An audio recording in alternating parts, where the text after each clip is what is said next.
مطابق پاکستان کی سری لنکا بننے کی ہرگز اجازت نہیں دے سکتے۔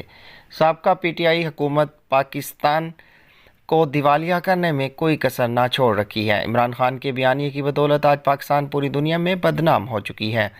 قومی اداروں اور سیاستدانوں کی مذاق اڑائی جا رہی ہے۔ یہ باتیں صوبائی رہنما پاکستان مسلم لیگ نون نواب سردار پرویز اقبال خان گرچانی نے رہنما مسلم لیگ نون محمد سلیم قریشی کے پرتکلف ظہرانے کے بعد میڈیا سے گفتگو کرتے ہوئے کہیں۔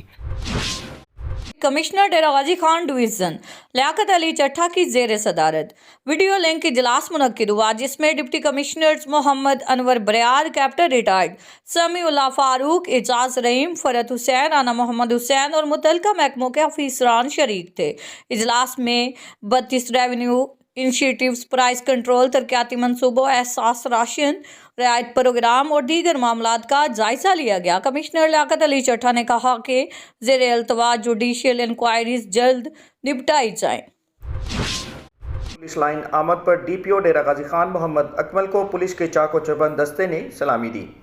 ڈی پی او نے یادگار شہداء پر پھول چڑھائے اور دعا کی۔ تفصیلات کے مطابق نئے تعینات ہونے والے ڈی پی او محمد اکمل نے عہدے کا چارج سنبھال لیا۔ پولیس لائن پہنچنے پر پولیس کے چاق و چوبند دستے نے سلامی پیش کی۔ اس موقع پر ڈی پی او محمد اکمل نے خصوصی گفتگو کرتے ہوئے کہا کہ قانون کی بالادستی کو یقینی بناتے ہوئے قانون کے تمام تقاضوں کے عین مطابق انصاف کی فراہمی اور مظلوم کی داد رسی کی جائے گی، جبکہ سائلین کے مسائل فوری حل ہونے چاہیے۔ انصاف کو یقینی بناتے ہوئے کسی قسم کی رکاوٹ کو حائل نہیں ہونے دیا جائے گا۔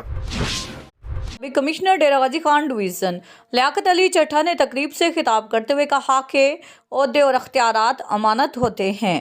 خدمت خلق اور محنت سے عزت اور وقار میں اضافہ ہوتا ہے۔ ٹیم ورک سے مشکل اہداف بھی احسن طریقے سے حاصل کیے جا سکتے ہیں۔ انہوں نے کہا کہ مقبول احمد نے بطور ڈائریکٹر جنرل کوہ سلیمان ڈیولپمنٹ اتھارٹی قبائلی علاقوں میں مشکل اہداف حاصل کیے۔ اب بطور ممبر بورڈ آف ریونیو بھی حکومت پنجاب کی نیک نامی میں اضافہ کریں گے۔